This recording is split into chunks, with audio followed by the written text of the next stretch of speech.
Olá, aqui quem fala é o Davi e seja muito bem-vindo a este humilde canal. Meus nobres e queridos irmãos, está chegando cada vez mais perto o dia em que nós vamos decidir por qual estrada vamos andar.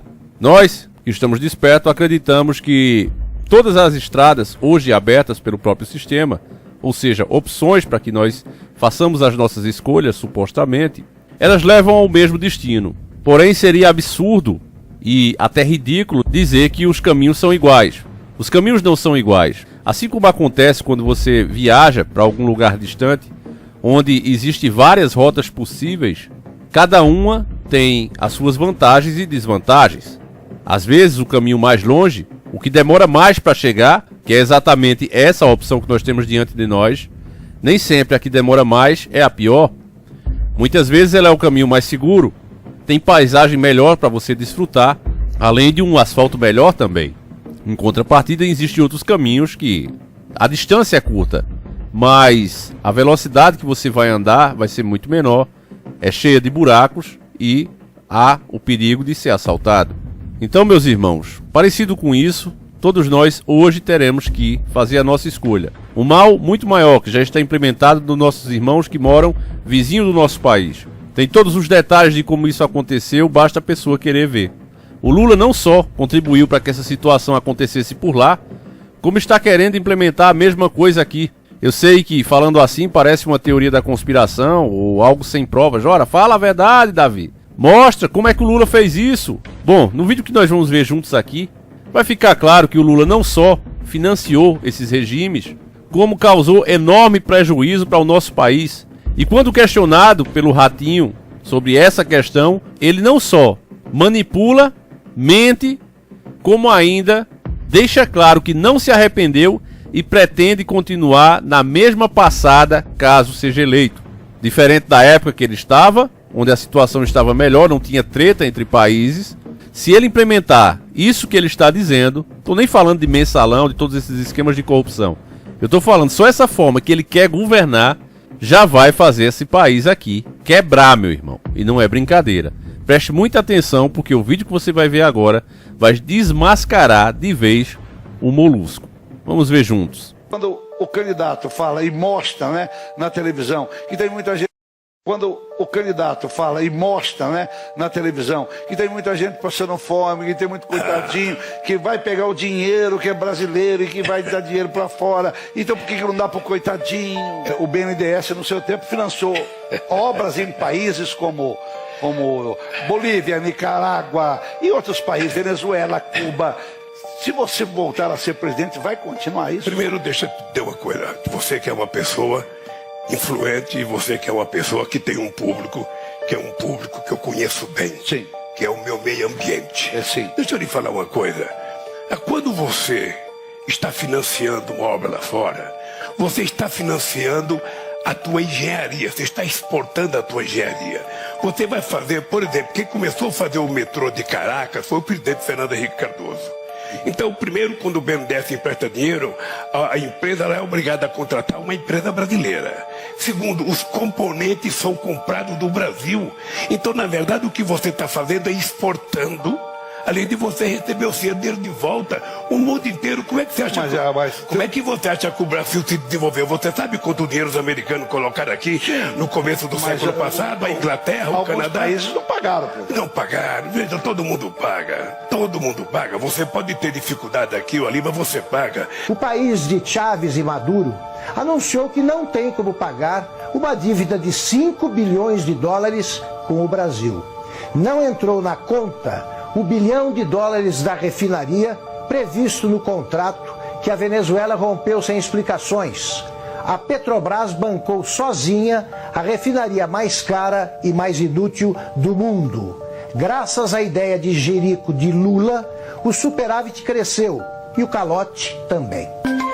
Duas ditaduras latino-americanas receberam do BNDES entre 2007 e 2015, durante os governos do PT, 11 bilhões de reais em empréstimos. Mas desde 2018, Venezuela e Cuba não honraram mais os pagamentos e viraram devedores bilionários do Banco Público. A quantia daria para construir mais de 850 hospitais.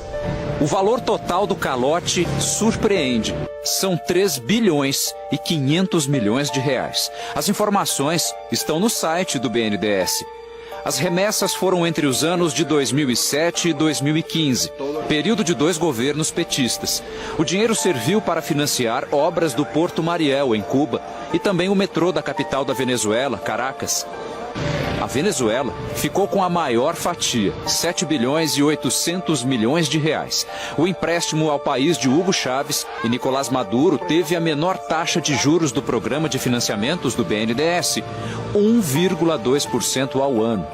Cuba, dos irmãos Castro, recentemente tomada por protestos contra o governo comunista, recebeu 3 bilhões e 400 milhões de reais. A ilha teve o maior prazo para pagamento da dívida, 25 anos. Ao todo, os 2 países têm 55 prestações atrasadas da dívida. Cuba tem 13 parcelas em aberto, já a Venezuela, 42. Para não ficar numa situação ainda mais complicada, o BNDES acionou um mecanismo de ressarcimento desses valores. É o Fundo de Garantia à Exportação, uma espécie de seguro contra quem deve e não paga. O banco, no caso o BNDES, não sofreu o calote, mas o Brasil sofreu. E esse valor foi muito superior a qualquer nível razoável de estímulo. Já esse economista diz que podem não existir problemas jurídicos no empréstimo, mas os 2 países foram privilegiados porque tinham proximidade política com o Brasil na época e que não teriam, em qualquer parte do mundo, as garantias dadas pelo BNDES. Boa parte dos financiamentos não foi pago e não será pago. Isso sinaliza que esses países não tiveram uma análise creditícia adequada e que, portanto, outros critérios que não financeiros muito provavelmente interferiram na aprovação dessas operações. Essa economista calcula como a enorme quantia poderia ter sido usada para o benefício do povo brasileiro. Se utilizássemos esse dinheiro para a construção de hospitais aqui no Brasil, a gente conseguiria construir, por exemplo, 853 hospitais. O BNDES foi procurado, mas não quis gravar entrevista. O Partido dos Trabalhadores não respondeu ao contato da nossa produção. Bom, como a gente sempre diz, contra fatos não há argumentos, meus irmãos. A mentira ela tem perna curta. Por mais que ela corra com aquelas perninhas curtas, uma hora a gente alcança. O Lula mandou muito dinheiro para esses regimes comunistas e nós ficamos no prejuízo. Assim como todo banco, o BNDES é um banco. E quando o banco tem prejuízo, ele passa esse prejuízo para os seus clientes. O Estado paga por isso. E o BNDES não é diferente. Cada real que nós deveríamos ter recebido de Cuba, Venezuela e etc., todo cidadão brasileiro trabalhador teve que repor esse dinheiro. Ele volta em forma de juro, ele volta em forma de inflação. E é por isso mesmo que a gente diz aqui, sem medo de errar, que não é justo colocar toda a culpa dos preços altos dos produtos na conta do Bolsonaro. Tudo que nós passamos agora é uma herança do PT. Uma herança maldita, digna de filme de terror. Mas isso está acabando. E é preciso entender, meus irmãos, para que a coisa piore muito mais do que já está previsto globalmente. Basta você ver aí o tempo todo os economistas globais falando: olha, o mundo todo está entrando em colapso, etc, etc. Fora isso, meus irmãos, se colocasse o PT aqui, o estado de caos e de miséria do nosso país vai acontecer brevemente. Coisas que deveriam demorar pelo menos 10, 20 anos para acontecer, numa administração Lula. Um cara cheio de ódio, que passou os últimos anos só pensando em como neutralizar a força que o prendeu. A força que despertou as pessoas em relação ao PT. Como era dito no seriado Chaves, pelo seu Madruga: a vingança nunca é plena, mata a alma e envenena. E esse ditado se aplica bem, meus irmãos, mas o Lula não quer saber. Qualquer um que vê o discurso dele, até a forma como ele fala, a expressão facial, percebe que o que o homem tem no coração é muito ódio, muito desejo de vingança. Se a gente olhar os apoiadores dele, a mesma coisa se percebe. No Anitta, nessa turma da lacração que não vê nada demais em tirar o emprego, caçar, desmoralizar uma pessoa simplesmente porque não concorda com uma ideia que eles têm. Mesmo com o governo Bolsonaro, nós vimos isso ao longo desses anos. As pessoas serem canceladas por organizações, inclusive internacionais, como o Slap Giants, né? Que não pensem duas vezes em caçar as pessoas, mesmo isso sendo crime na nossa Constituição.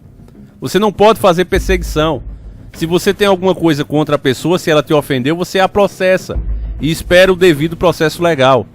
Mas você não pode, mesmo que a pessoa te deva dinheiro, você não pode fazer vergonha a ela no seu trabalho, você não pode causar constrangimento a essa pessoa.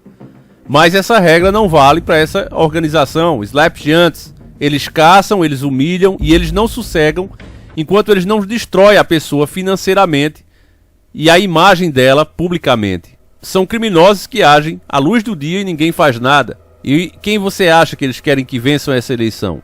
Então, meus irmãos, como alguns já têm dito, nunca foi tão fácil escolher.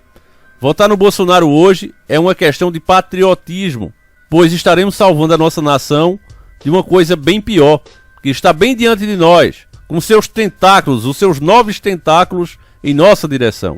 Então passe esse vídeo adiante, mostre para mais algum, porque apenas assim, meus irmãos, nós podemos fazer a diferença. Eu vou ficando por aqui, a gente volta às 5 da tarde, 5h45, com mais um vídeo revelador para vocês, meus nobres e queridos irmãos. Fiquem todos com Deus, um abraço e seguimos juntos. Fui!